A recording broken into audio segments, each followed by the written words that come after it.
దేవస్థానం వచ్చేసి విజయనగర కాలం నాటి దేవస్థానం. అంటే కృష్ణదేవరాయలు తమ్ముడు ఉంటాడు, అచ్యుత దేవరాయలు అనే రాజు. ఆయన దగ్గర విరుపన్న అని ఒక మంత్రి ఉంటాడు. ఆయన గుడిని 1538లో 7 ప్రాకారాలతో గుడి కట్టిస్తారు. ఫస్ట్ ప్రకారము గర్భగుడి, ఇది రెండో ప్రకారము డ్యాన్సింగ్ హాల్, మూడో ప్రకారము మీరు వచ్చిన ఎంట్రన్స్ అనమాట.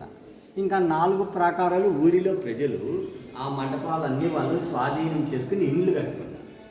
ఈ గుడి కట్టే ముందు ఇది ఒక పెద్ద కొండ. ఈ కొండ మీద పూర్వకాలంలో 5 గుడులు ఉన్నాయి. ఫస్ట్ వచ్చేసి గవి వీరభద్రస్వామి, 2 రామలింగం, 3 హనుమలింగం, 4 శివుడు, 5 విష్ణు. ఈ 5 కొండ మీద ఓపెన్ ప్లేస్లోనే ఉంటుంది. ఆ విరుపన్ అనే మంత్రి ఏం చేసినాడు, కొండ మీద చిన్న చిన్న గుడులు ఉన్నాయి, పెద్ద గుడి కడితే బాగుంటుందని రాజు దగ్గరికి పోయి పర్మిషన్ తీసుకొని ఈ కొండనంతా కట్ చేసి ఇంత పెద్ద గుడి గోపురం కట్టించాడు. మనం ఇప్పుడు డ్యాన్సింగ్ హాల్లో ఉన్నాం, నాట్య మండపంలో. ఈ స్తంభం మీద రంభ, ఆమె నాట్యం చేస్తూ ఉంది. సెకండ్ దత్తాత్రేయుడు చేతిలో తాళం వేస్తున్నాడు. ఇక్కడ శివుడు పార్వతి ఇద్దరు నాట్యాన్ని చూస్తున్నారు. ఈయన సూర్యుడు చేతుల మేళం పట్టుకున్నాడు. ఈయన తుంబుర వీణ వాయిద్యం కొడుతున్నాడు. ఆయన రీటేశ్వరుడు డోలు కొడుతున్నాడు. నంది మృదంగం, ఈయన బ్రహ్మ మృదంగం కొడుతున్నాడు. నటరాజు నాట్యం చేస్తున్నాడు. ఇక్కడ ఈయన చంద్రుడు, ఈయన మహర్షి అన్నారు. వీళ్ళందరూ రంభ నాట్యం చేస్తుంటే చుట్టూ నిలబడి మ్యూజిక్ ఇస్తున్నారు. పైన ఒక ఫ్లవర్ మాదిరిగా చెక్కినారు, దాన్ని శతపత్ర కమలము అంటారు. శత అంటే 100, పత్రము అంటే ఆకులు, కమలం అంటే పుష్పం, మధ్యలో కనబడేది మొగ్గ, 100 రేకుల గల పుష్పం మాదిరిగా డిజైన్ చెక్కినారనమాట. ఇక్కడ నంది భృంగి కైలాసంలో ఉంటారు. ఆయనకి 3 కాళ్ళు ఉంటాయి. శివుని వరం వల్ల ఆయనకు 1 కాళ్ళు ఎక్స్ట్రా వచ్చింది.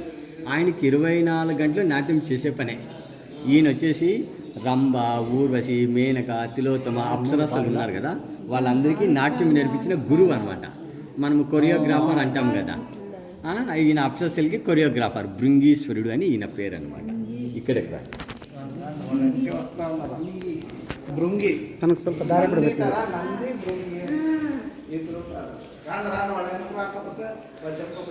ఇక్కడ పైన ఈ పెయింటింగ్లో రావణాసురుడు తపస్సు చేస్తాడు. ఈ తెల్లటి ఆయన కూర్చున్నాడు, ఆయన శివుడు. రావణాసురుడితో నీకేం వరం కావాలి అని అడిగితే మీ ఆత్మలింగం కావాలి అంటాడు. శివుని తొడ మీద ఒక బౌల్ ఉంది, గిన్నె, ఆ గిన్నెలో లింగాలు ఉన్నాయి. మధ్యలో ఒక లింగము 2 వేలతో పట్టుకున్నాడు, అది చిన్నది తెల్లది, అది ఆత్మలింగం అనమాట. ఈ బ్లాక్ పెయింటింగ్ అయినా శివుడు రావణాసునికి ఆత్మలింగాన్ని ఇచ్చి రథము మీద తీసుకొని పోవద్దు, కింద పెట్టద్దు అని చెప్తాడు. రావణాసుడు ఆ లింగాన్ని లంకకు తీసుకొని పోతుంటే సాయంకాలం సంధ్యావందనం ఆయన పూజ చేయాలి, టైం అవుతుంది. అప్పుడు ఆ నల్లబ్బాయి గణపతి అడ్డం వచ్చినాడు. రావణాసుడు గణేశునికి ఆ లింగం ఇస్తాడు, బాబు ఈ లింగం నీ చేతిలో పెట్టుకోవాలి. గణేశుడు నా చేత కాదు అంటాడు. ఇక్కడ రావణాసుడు ఒప్పుకోడు, ఎందుకు, అదంతా అడవి అనమాట. ఆ ప్రాంతంలో గణేశుడు ఒకడే ఉంటాడు, వేరే వ్యక్తి అనేవాడు ఎవరు ఉండడు అనమాట. సరే, గణపతి ఒక కండిషన్ పెడతారు రావణాసుడికి, ఏమని, నేను లింగాన్ని చేతిలో పెట్టుకొని ఉంటాను, బరువు ఎక్కువైనప్పుడు నీకు 3 సార్లు పిలుస్తా, నువ్వు రావాలా అంటాడు. ఆ కండిషన్ గొప్పని సముద్రంలో మునిగింటాడు రావణాసుడు. అది చూసిన గణపతి రావణాసుని 3 సార్లు పిలుస్తాడు. రావణాసుడు పరిగెత్తుకొని వచ్చే లోపల ఆత్మలింగాన్ని కింద పెట్టేస్తాడు. కింద పెడితే మళ్ళీ చేతికి రాదు, భూస్థాపితం అయిపోతుంది. అదే కర్ణాటకలో ఉన్న గోకర్ణ అనే ఊరు అనమాట. శివుని ఆత్మలింగము గోకర్ణలో ఉంటుంది. ఆ గుడిలో జరిగిన కథను ఇక్కడ చూపిస్తున్నాడు. ఈ బొమ్మలు వేసి 485 సంవత్సరాలు అయింది. ఇవంతాను ఆకు రసాలతో వేసిన బొమ్మలు. ఆ కాలంలో పెయింటింగ్ లేదు. ఆకులు, వనమూలికలు, వెజిటబుల్ ఫ్రూట్స్, పూలు, పళ్ళు అన్నీ తెస్తాడు. మనకి రోల్ పెట్టినారు, ఆ రోల్లో వేసి అన్నీ వేసి అవన్నీ నూరుతాడు, ఆ రసం వస్తుంది. ఆ రసంతో వేసిన బొమ్మలు అనమాట. ఇక్కడ రాని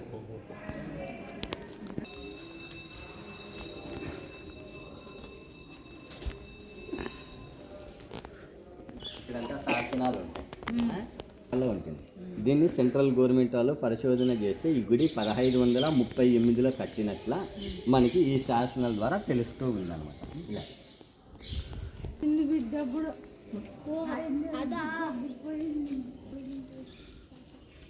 చౌళరాజులు ప్రతిష్ట చేశాడు తాండవేశ్వర లింగం.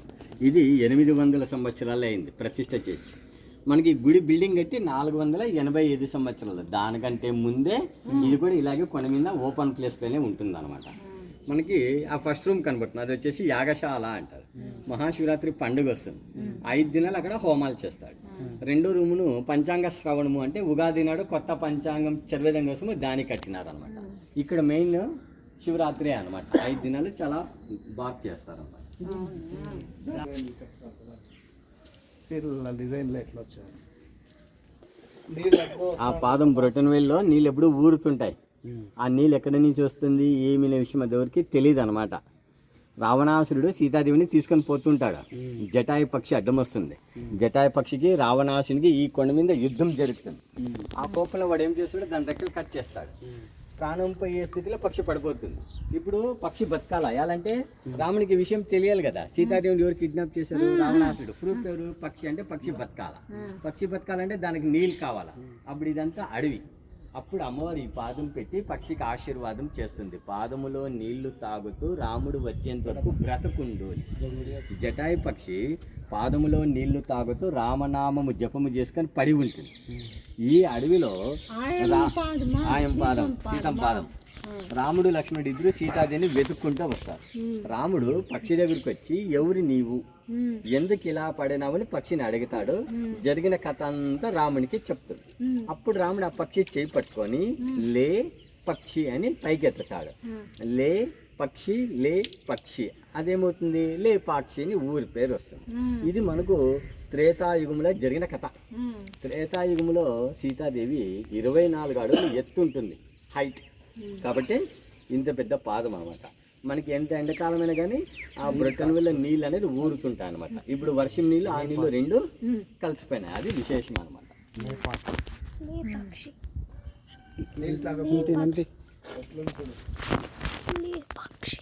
సీతామాత అడుగులా నేను ఒక యూట్యూబ్లో చూసింది, అంతే తీస్తూనే ఉన్నాను కదా.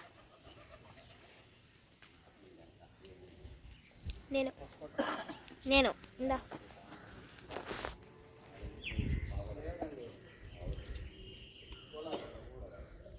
కడుగుతా ఉండేది ఏమిటమ్మా?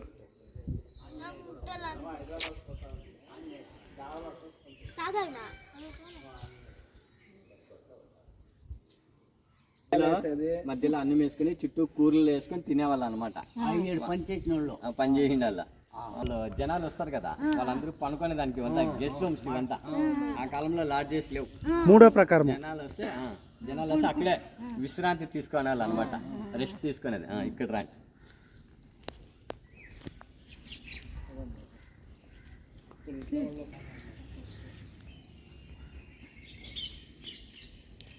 దీన్ని అసంపూర్తి కళ్యాణ మండపం అని అంటారు. శివపార్వతి పెళ్లి కైలాసంలో జరిగింది. శివపార్వతి పెళ్లికి పెద్దలు ఎవరెవరు వచ్చినారని చూపిస్తున్నారు. వీళ్ళందరూ ఋషులు స్వాగతం పలుకుతున్నారు. తల మీద కిరీటం ఉన్నవాడిని రాజ ఋషి అంటాడు, కిరీటం లేనివాడిని బ్రహ్మ ఋషి అంటాడు. వీళ్ళందరూ మంత్రాలు చెప్తూ స్వాగతం పలుకుతున్నారు అనమాట. ఇప్పుడు మీరు ఈశ్వరుని పెండ్లకు వస్తూ ఉన్నారు, వాళ్ళంతా మిమ్మల్ని పిలిపి లోపలికి కొడుకుంటాం, స్వాగతం చేస్తూ ఉన్నారు.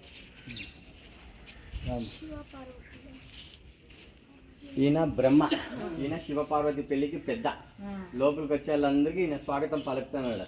మెయిన్ ఇన్ఛార్జ్ ఆయన పెళ్లికి. పెద్ద మనిషి, పెళ్లి పెద్ద. వీళ్ళందరూ వచ్చిన పెద్దల విఐపీస్ అనమాట. మనకి ఈ మూల వచ్చేసి ఈశాన్య మూల అంటారు. ఈశ్వరుడు ఉన్నాడు, ఈశ్వరుని కాళ్ళ కింద నంది వాహనం కనిపిస్తుంది, చేలు కొట్టేసినారు. అదే శివుడు పెళ్లి కొడుగా ఇక్కడ రెడీ అయ్యి వచ్చినాడు. ఈమె పార్వతీదేవి వాళ్ళ అమ్మ మైనాదేవి, ఆయన పార్వతీదేవి వాళ్ళ నాన్న పర్వతరాజు అంటారు. ఇది అది ఉండేది ఇక్కడ రా, నేను చెప్తాను రా. ఇది మనకు తూర్పు దిక్కు. తూర్పుకి వచ్చేసి ఇంద్రుడి పెద్ద, ఇంద్రుని వాహనం వచ్చేసి ఐరావతం అంటే తెల్లేనుగు అంటారు. ఆ మూలిని ఆగ్నేయము అంటారు. అగ్నిదేవుడు ఉన్నాడు కాబట్టి గొర్రె వాహనం. దక్షిణానికి యముడు ఉంటాడు కాబట్టి ఆయనకి దున్నుపోతు వాహనం. ఈ అప్ప పూజారి వశిష్ఠ మహామణి. దీన్ని పడమర అంటారు. పడమరికి వానదేవుడు ఉంటాడు. వానదేవునికి అధిపతి ఇక్కడ. ఆయనకి వానదేవునికి వచ్చేసి మొసలి వాహనం అనమాట. ఎలా అంటే వానదేవుడు ఎప్పుడు నీళ్ళలో ఉంటాడు కాబట్టి మొసలి. ఈయన వచ్చేసి దేవతల గురువు బృహస్పతి.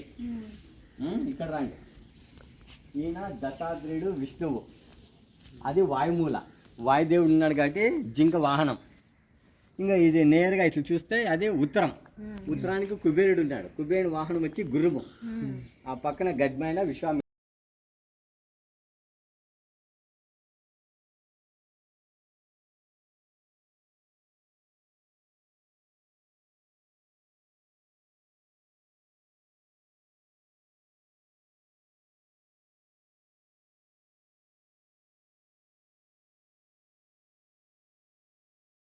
ఉంది. ఇవి రెండు క్లోజ్ చేస్తే ఇప్పుడు గడ్డి మేస్తూ ఉంది. ఇవి రెండు క్లోజ్ చేస్తే ఇక్కడ దూడ పాలు తాగుతూ ఉంటే దాన్ని చూస్తూ ఉంది అనమాట. ఒకే శరీరము 3 తలలు, 1 బాడీ 3 హెడ్స్ అనమాట. కళా నైపుణ్యం అట్లా, అది పుట్టిండేది కాదు, అది కళా నైపుణ్యము. చేతి వాట ఎట్లా అని ఆ బొమ్మను అలా చెక్కినారు. ఆ చేసిండే వాళ్ళు తలకాయ ఎట్లా, అది వాళ్ళకి ఎంత నాలెడ్జ్ ఉంది, వాళ్ళకి ఎంత టాలెంట్ ఉంది అని. ఈ హాల్కి లతా మండపం అని పేరు. లత అంటే తీగలు. ఇవంతా పట్టు చీరల మీద వచ్చే డిజైన్స్ అనమాట. లేపాక్షి శారీస్ డిజైన్స్ అని పేరు వచ్చింది. జనాలు ఏం చేస్తారు, ఇవన్నీ ఫోటోలు తీసుకొని పోయి చీరల మీద డిజైన్స్ నేస్తూ ఉంటారు. ఒక స్తంభం మీద 4 రకాలు ఉంటాయి. 1, 2, 3, 4. ఒక స్తంభం మీద ఉన్న డిజైన్ మరొక స్తంభం మీద ఉండదు. అట్లా ఎన్ని ఉన్నాయి? 36 స్తంభాలు ఉన్నాయి. 36 × 4 144 రకాలు ఉన్నాయి. జనాలు ఏం చేస్తారు, ఇవన్నీ ఫోటోలు తీసుకొని చేతుల మీద బార్డర్ అంచులు వస్తాయి, దాని మీద ఇది డిజైన్ అల్లుతారు అనమాట. లేపాక్షి పట్టు చీరలని దీనికి పైకప్పు ఇది వచ్చింది అనమాట పేరు. ఇక్కడ రండి.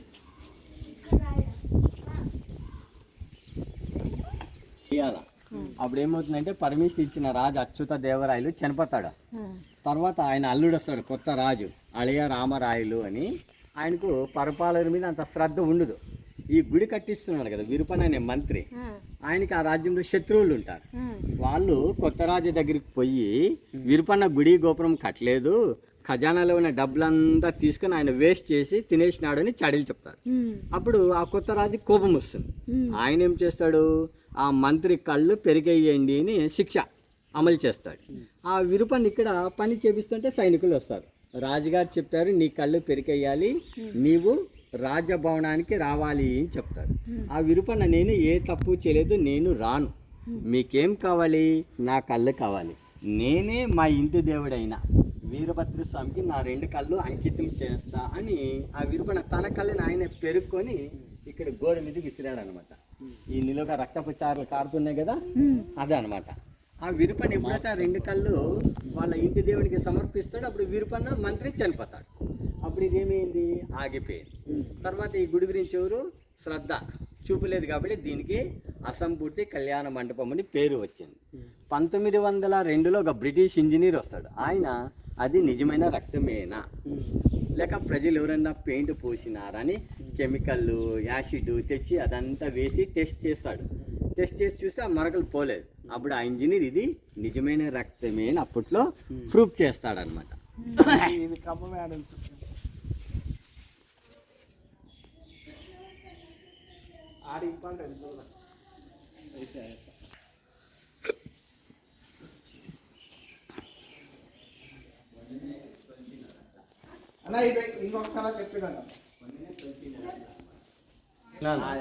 నేను గైడీలు చెప్పినప్పుడు ఫోటోలు తీసుకున్నాను కాదు, నాకు ఇదే తెలిసి. ఈ రూమ్ వచ్చేసి జక్కన్న హంపాన్ అని 2 బొమ్మలు చెక్కే వాళ్ళు ఉంటారు. వాళ్ళది ఇది వంటగది. ఒకరోజు ఏమవుతుందంటే వాళ్ళు పనికి పోతారు, మధ్యాహ్నం భోజనానికి వచ్చి వాళ్ళ అమ్మ కడుగుతారు, వంట అయ్యింది. వాళ్ళ అమ్మ పేరు నాకు తెలియదమ్మా, అంజనమ్మ నాయనమ్మ ఎవరితో ఉంటుంది తెలియదు నాకు. వాళ్ళు ఏం చేస్తారంటే వాళ్ళ అమ్మకి అడిగితే వాళ్ళ అమ్మ ఏం చెప్తుంది, ఈరోజు పండుగ కొంచెం లేట్ అవుతుంది, మీరు బయట కూర్చోండి అని చెప్తుంది. వీళ్ళు ఏం చేస్తారు, అమ్మ వంట తయారు చేస్తుంది, మనం ఊరికే కూర్చొని టైం ఎందుకు వేస్ట్ చేయాలని ఈ కొండలో ఈ నాగేంద్రుని చెక్కుతారు. తల్లి వంట తయారు చేసే లోపల దీన్ని చెక్కేసినారు. వాళ్ళ తల్లి వాళ్ళ అమ్మ ఏం చేస్తుంది, వంట అయినాక కొడుకులకి భోజనానికి పిలిచాలని బయటకు వచ్చి చూస్తేనే ఆమెకు ఆశ్చర్యం అవుతుంది. నేను వంట చేసే ముందు కొండ వంట తయారు చేసే లోపల ఎంత అద్భుతంగా చెక్కినారని ఆ తల్లి అలాగే నిలబడి చూస్తూ ఉంటుంది. అప్పుడు ఏమవుతుంది, ఆ తల్లి దిష్టి తగిలి అదంతా చీలిపోతుంది. మన గవర్నమెంట్ వాళ్ళంతానే సిమెంట్ పూసినారు. ఈ పక్క ఆ పక్క. సరే. అప్పుడు ఆయన బాధపడతాడు, నేను ఇంత అద్భుతంగా చెక్కినాను, తల్లి దిష్టికి ఇదంతా పగిలిపోయింది, దీనికి పూజలు ఎవరు చెయ్యరు అని బాధపడతాడు. అప్పుడు వాళ్ళమ్మ, నువ్వు బాధపడద్దు, మధ్యలో ఒక శివలింగాన్ని తెచ్చి ప్రతిష్ఠ చెయ్యి, శివుడు ఉంటాడు, ప్రజలు వచ్చి పూజ చేస్తారు. సరే, ఇక్కడ శివుడు ఉన్నాడు, శివునికి ఎదురుగా నంది వాహనం ఉండాలి కదా, కాబట్టి ఊరి చివరిన రోడ్డు మీద ఒక కొండని అక్కడ నందిగా చెక్కినారు. కరెక్ట్గా ఎదురుగానే ఉంటుంది అనమాట. ఇంత పెద్ద నాగలింగము, అంత పెద్ద నంది మన ఇండియాలో ఎక్కడా లేదు. అది కూడాను లేపాక్షి నందిని పెద్దది ఇండియాలో. రెండోది తంజావూరు తమిళనాడులో ఉంటుంది, మూడోది మైసూర్లో ఉంటుంది, నాలుగోది బెంగళూరులో ఉంటుంది అన్నమాట. బిగ్గెస్ట్ బుల్పట్టి లేపాక్షిలోదే అనమాట. అంటే మీరు ఒక 5 నిమిషాల్లో ఆ నంది దగ్గరికి పోవచ్చు అనమాట. ఓపెన్ గార్డెన్లో ఉంటుంది, దావలో ఉంటుంది. దావలో ఉంటుంది. గడపక్షి కనిపిస్తుంది కొండ మీద, దానికి ఆపోజిట్లో ఉంటుంది అనమాట. ఇక్కడ ఈ గుడి కట్టింగ్ ముందు ఈ కొండ ఒక 5 ఎకరాలు ఉంటుంది. 1538లో ఆ మందిరి ఈ కొండనంతా కట్ చేసి ఇంత పెద్ద గుడి గోపురం కట్టించాడు. అదే రాయి కట్టిండది. ఈ కొండలో వస్తుందో రాయితోని గుడి కట్టిండారు అనమాట. ఈ కొండ ఎలా ఉంటుంది, తాబేలు ఆకారంలో ఉంటుంది. వాళ్ళు తాబేలు కొండ అని పిలిచేవాళ్ళు. తాబేలు ఎలా ఉంటుంది, ఇలా స్లోప్ ఉంటుంది కదా, అంతా డౌన్ స్లోప్ గానే. అంటే ఈ గుడికి ఎక్కడ బేస్ లేదు, ఫౌండేషన్ లేదు, ఇదే ఫౌండేషన్ అంతే. అట్లా మాయా లేదు. లేదు అంతే.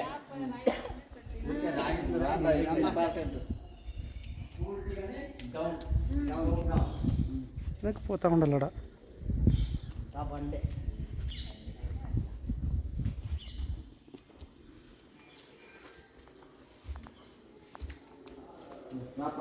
ఇక్కడ రా, చూడు.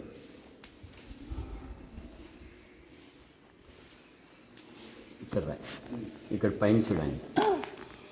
1, 2, 3 బొమ్మ, రౌండ్ ఫేస్, బ్లాక్ ఐస్. ఆ బొమ్మ కనబడుతుంది కదా, ఆయన కృష్ణుడు. కృష్ణుడు ఏం చేస్తున్నాడు, మర్రి ఆకు మీద పనుకున్నాడు, నోటిలో వేలు పెట్టుకున్నాడు, వటపత్ర సాయి కృష్ణ అంటారు. ఆయన ఇప్పుడు మన వైపే చూస్తున్నాడు కదా, మీ వైపే చూస్తున్నాడా, ఇప్పుడు ఇటువైపు రాయి. ఇక్కడ లైక్ నిలబడి చూడు. ఇక్కడ వస్తే ఇక్కడ ఫేస్ టర్న్ అవుతుంది, ఇక్కడ వస్తే ఇక్కడ ఫేస్ టర్న్ అయ్యి, మనం అటు వెళ్తే అటు ఫేస్ టర్న్ అవుతుంది. అంటే 500 సంవత్సరాల ముందే 3D అనేది ఉంది. అట్లా నువ్వు 3D టెక్నాలజీ. నువ్వు ఎటు వెళ్ళి నిలబడి చూసినా ఆ బొమ్మ మన వైపే చూస్తూనే ఉంటుంది అన్నమాట. అట్లా కృష్ణ బొమ్మ, కృష్ణుడు చూడు, ఇక్కడ ఇంకా చూసినా అట్లే ఉంది.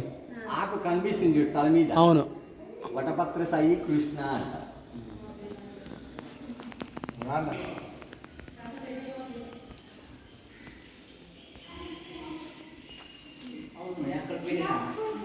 శివుడు ఇంకేం పని లేనట్లేదు, అందరినీ మన వైపే చూస్తూ ఉంటాడు ఆ కృష్ణుడా. అట్లా ఆ పక్క వెళ్ళి ఆ పక్క, ఈ పక్క చలి ఈ పక్క పనుకొని ఆరాంగా. ఇది వ్రేలాడే స్తంభం. ఇది వ్రేలాడే స్తంభం అంటారు. ఈ స్తంభము గుడి కట్టినప్పుడు 3 ఇంచులు ఇంకా ఎత్తులో గాల్లో ఉంటుంది, పైకే ఉంటుంది. అప్పుడు మనం ఒక బట్ట వేసి తీయచ్చు పూర్తిగా. 1902లో ఒక బ్రిటిష్ ఇంజనీర్ వస్తాడు. ఆయన ఏం చేసినాడు, ఈ హాల్ అన్ని స్తంభాలు చూసినాడు. అన్ని స్తంభాలు నేల మీదే ఉన్నాయి, ఈ ఒక్క స్తంభము గాల్లో ఉంది. ఆ ఇంజనీర్కి అనుమానం ఏమి, గుడేమో కొండ మీద ఉంది, దీనికేమో బ్యాలెన్స్ లేదు. అంటే ఎలా నిలబెట్టినారు అని దానికి అర్థం కాలేదు. అన్నీ ఒకే రకంగానే ఉంది, కానీ ఇది మాత్రం గాల్లో. ఆ ఇంజనీర్ అనుమానం ఏమి, భూకంపం వస్తే ఇది పడిపోతుంది, దీన్ని మనం నేల మీద కూర్చోపెట్టాలని ఆ ఇంజనీర్ ఒక రాడ్ తెచ్చి ఈ ముందుకు ముందుకు తోసినాడు, ముందుకు నూకినాడు. ఇక్కడ ముందుకు నూకిన వెంటనే ఈ స్తంభం చూడి పైభాగం ఇట్లా పక్కనికి సైడ్కి జరిగింది, టర్న్ అయింది అన్నమాట. ఫస్ట్ స్ట్రైట్ ఉంటుంది, ఇది చూడు ఇట్లా పక్కకు వచ్చింది. ఆ ఇంజనీర్కి అనుమానం వస్తుంది, నేను ఇక్కడ తోస్తే అది ఎందుకు పక్కకి జరిగింది అని. మళ్ళా రెండో మూలని ఇక్కడ తోసినాడు, ఇక్కడ నూకితే అప్పుడు ఇవి రెండు ఆ పై భాగాలు ఏమైనా అతుక్కున్నాయి. అంటే మనకు స్తంభానికి మధ్య గ్యాప్ ఉండాలి కదా, దూరం గ్యాప్ ఉండాలి, అవి రెండు అతుక్కున్నాయి. రెండో లైన్లో ఆ పై భాగాలు రెండు దగ్గరకు వచ్చింది, సెకండ్ లైన్. అప్పుడు ఈ హాల్ ఏమైంది, మొత్తం అంతా ఇట్లా షేక్ అవుతుంది. మొత్తం ఈ హాల్ షేక్ అవుతుంది. వెంటనే ఇక్కడేమైంది, 1, 2, 3 మూలలు పైకి లేచింది, 4వ మూల కింద కూర్చొని. ఇప్పుడు నేలకు ఆనుకోనింది కొద్దిగానే. అప్పుడు ఆ ఇంజనీరు ఈ హాల్లో 70 స్తంభాలు ఉన్నాయి, 69 స్తంభాల భారము దీని మీద ఉంది. ఈ హాల్ అంతా ఇప్పుడు దీని మీదే బ్యాలెన్స్. ఇప్పుడు మనం ఈ స్తంభాన్ని ఏమన్నా బలవంతంగా ముందుకు ఇలా నూకినాము అంటే ఈ హాల్ అంతా పడిపోతుంది అని ఆ ఇంజనీర్ భయపడి వదిలేసినాడు. ఆ కాలంలో వాళ్ళు శిల్పులు అది ఎలా నిలబెట్టినారు ఏమి అనేది ఎవరికి తెలియదు అనమాట. ఇప్పుడు కిందంతాను గ్యాపే అట్లా, ఇదంతా ఇప్పుడు పైకే లేచింది. బత్రూమ్ ఈ 3 ముళ్ళు పైకి లేచింది, 4 ముళ్ళు మాత్రమే కింద దగ్గర చూపిస్తాను. దగ్గర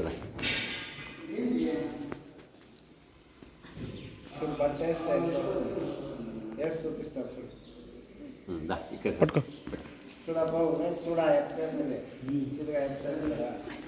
ఈ పక్క రాపా. అలాగే లాక్కుంటా, అలాగే ఒక్క నిమిషం అలాగే ఉండు. రైట్, ఈతో దాకా వస్తుంది బట్ట. ఇక్కడ అడ్డం కదా కాబట్టి ఇక్కడ రాదు. నీ దొరుకుతాను చూడు. అయ్యో రామా, ఏం రా వాళ్ళు శిల్పులకి ఎట్లా పని చేసినారా చూడు, ఎంత బాగా దొరుకుతుందా. మళ్ళీ అట్లా ఈడ్చుకో ఎదగలిగే పాప, అట్లా నిదానం కదా, అట్లా అది పైన ఉండే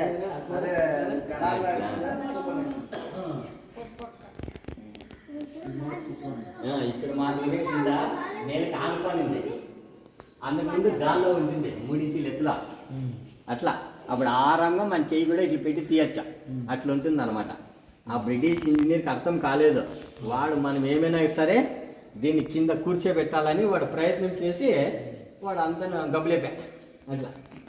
ఇక్కడ రా తాత, పైన ఈ నమస్కారం చేస్తున్నాడు కదా, తెల్లది నల్లది డ్రెస్ వేసుకున్నాడు. ఆయపే విరుపన్న గుడి కట్టించిన మంత్రి, పక్కన ఆయన తమ్ముడు విరుపన్న తమ్ముడు వీరన్న, దాని పక్కన విరుపన్న కొడుకు, పక్కన తమ్ముడి కొడుకు. ఆ మధ్యలో వాళ్ళ బొమ్మలు చెక్కిండేవాళ్ళు, జక్కన్న హంపన్న అని. జక్కన్న హంపన్న అంటే ఈ గుడి ఎవరెవరు కట్టినారో వాళ్ళొక గ్రూప్ ఫోటో మనం నిలబడికి తీపించుకుంటామే. ఆ కాలంలోనే గ్రూప్ ఫోటో వేసినారు. మేమేనప్ప మెయిన్ గుడి కట్టిండేది, అందరిది వేయలేదు, మెయిన్ అట్లా అనమాట. ఈ గుడి ఎవరెవరు కట్టినారో వాళ్ళొక గ్రూప్ ఫోటో. ఇక్కడికి రా చెప్తాను. ఇక్కడ పైన పూర్వకాలంలో పెళ్ళి 7 రోజులు చేసేవాళ్ళు, గుర్తుందా? 7 రోజులు చేసేవాళ్ళు. గ్రీన్ శారీ ఆమె కూర్చొనింది, ఆమె పార్వతీదేవి, ఆమె మకము పోయింది. ఈ పక్క వీళ్ళందరూ నిలబడుకున్నారు కదా, వీళ్ళందరూ పార్వతీదేవికి మేకప్ చేసానికి వస్తున్నారు, అలంకారం. ఒక్కొక్కరు ఒక దినం వచ్చి పార్వతీదేవికి మేకప్ చేసేది అనమాట. దాంట్లో చూడండి, ఒక ఆమె కట్టిన చీర డిజైన్ ఇంకొక ఆమె కట్టలేదు, డిజైన్గా. ఒక ఆమెకున్నట్లు ఆ జడ కానీ పప్పు స్టైల్స్ ఇంకొక ఆమెకి లేదు. అంటే రకరకాల చీరలు, రకరకాల హెయిర్ స్టైల్ డిజైన్స్ ఉన్నాయన్నమాట. అంటే 500 ఏళ్ళకి ముందే ఆ చీరలు డిజైన్స్ ఉన్నాయి, హెయిర్ స్టైల్ ఉన్నాయి. ఇప్పుడు మన వాళ్ళంతా బ్యూటీ పార్లర్ అని పేర్లు పెట్టుకొని మేకప్ చేస్తారే, ఆ కాలంలోనే బ్యూటీ పార్లర్ నేను చూపిస్తున్నాడు అనమాట. అట్లా అనమాట. ఆ కాలంలో 7 దినాలు పెళ్లి చేసేది మనకి చూపిస్తున్నారు అట్లా.